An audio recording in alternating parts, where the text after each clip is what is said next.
So cute. Hey guys, I have an update on how Emerson's been doing in his new bedroom. If you saw my last video, we just transferred Emerson into a brand new room from a traditional nursery, crib and everything, into a Montessori inspired bedroom where there's a floor bed and full access to the room for himself. If you guys are interested in that video to see the full before and after tour of us completely transforming the bedroom, I will link that video down below. We did this transition at 10 months old and he's only 11 months now, but I figured I would come back after a couple of weeks of him in that new room to let you guys know how he actually did and how he adjusted. I'm also going to answer some commonly asked questions about a Montessori bedroom just in relation to my experience and what I can gather now from my own son being put into one. We are going to be doing a lot more Montessori changes in our household because this was one of the best decisions we have started on. So if you guys are interested in following along with that, make sure you subscribe and I will go ahead and get on this video with how he did in the bedroom. So to start off with Emerson's experience and adjustment in the bedroom, he did really well, probably better than Kellen and I both expected. When I first put Emerson into his bed for that first sleep, he actually did great. He laid right down and went to sleep. There was literally nothing wrong.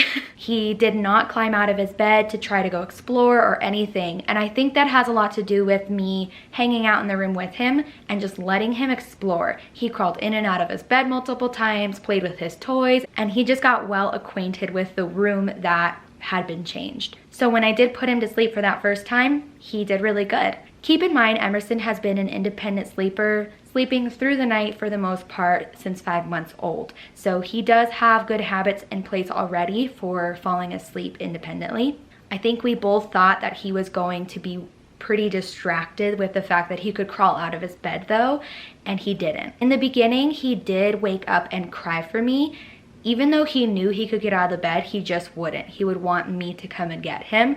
Now, a few weeks later, he's understood that he can wake up and actually crawl out of his bed and go play with his toys quietly while he waits for me to go get him. This is mostly in the morning, and sometimes for naps, he'll wake up a little grumpy, but for the most part, he's figured out he can wake up and go play with toys. We've never really had an issue with him trying to get out of his bed for when I've put him down to sleep. Most of the time he will lay there and just babble himself to sleep if he's not tired. There have been a few times that he's crawled out of the bed even though I had just put him down in it, and I just kind of gave him a space to do that, and all he did was like crawl out a couple of inches outside of the bed and then lay down on the floor and pass out. So yeah, he's slept on the floor for a full night at least a couple of times now.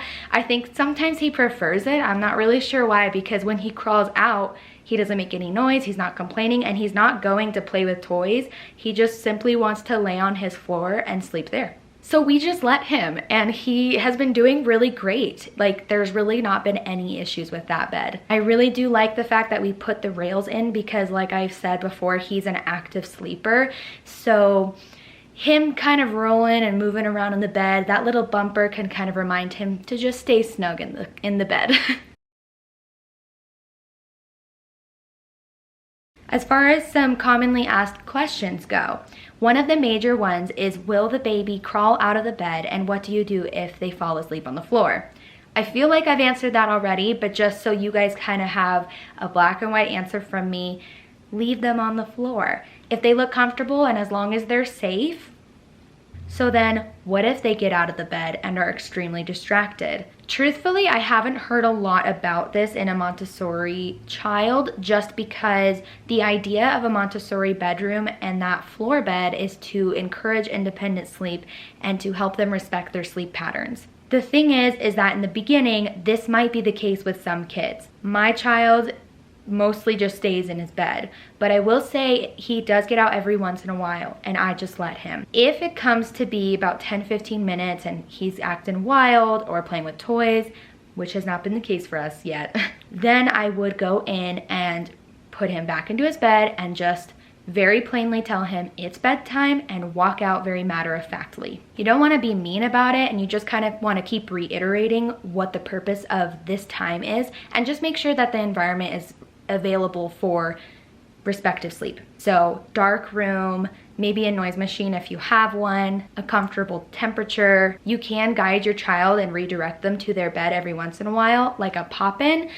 But truthfully, if you just leave them be, they can just tend to play every once in a while and fall asleep. Sometimes my son will get up and go grab that hammer that he just loves. It's a part of his pounding bench, and then he falls asleep holding his hammer. He just really loves that thing.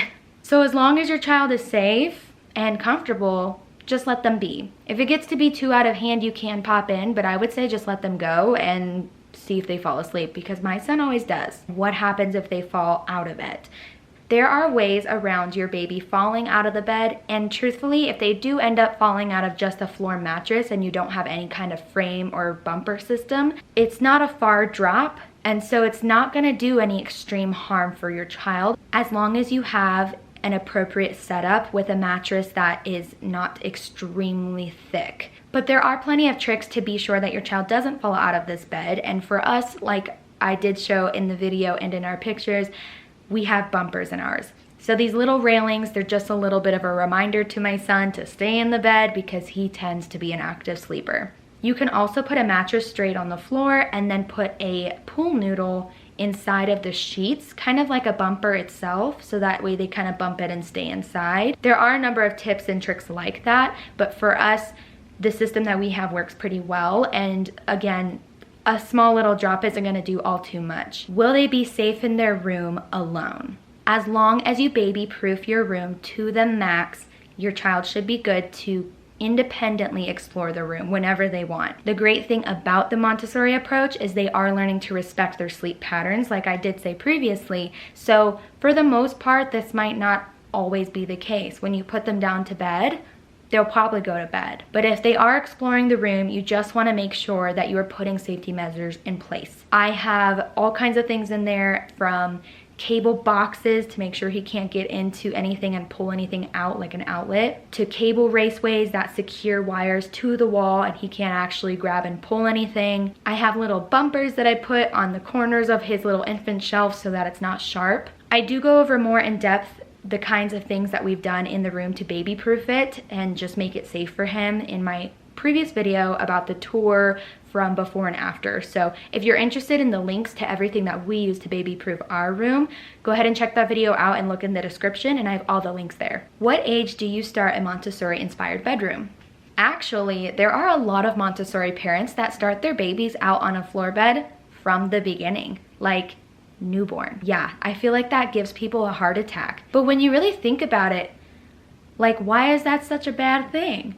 They're on the floor level with nothing in their way to get in trouble with, and as long as they're in a safe environment, you can really put your child into a Montessori bedroom at any age. Personally, we are already considering keeping our next baby in our bedroom for about the first 3 months of life, just in a little bassinet, and then transferring the baby right away into a Montessori bedroom with that floor mattress and everything.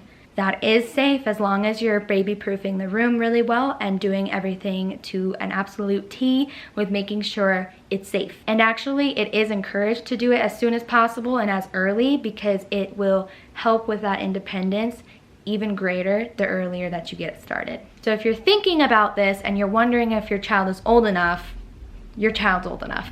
What if other people aren't on board? I just want to point out that you're the parent. If it's the other parent that's not for it, I would just do the research and come together and try to figure out what maybe is best for your family and for your child. I could tell there was some hesitation with some people that we mentioned this to, and we did, because it's not a common practice that you hear about a lot, but it is one that is actually speaking volumes.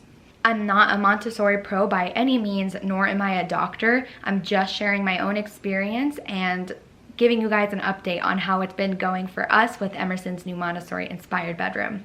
Again, we are going to be doing a lot more Montessori changes in our own household because we love this, and Emerson is already thriving. So make sure you subscribe so you don't miss any of our videos as we explore this new parenting style, learning style, everything style. The playroom is next, and so I'm excited to get that started, but I hope you guys have a blessed day, and thank you so much for being here.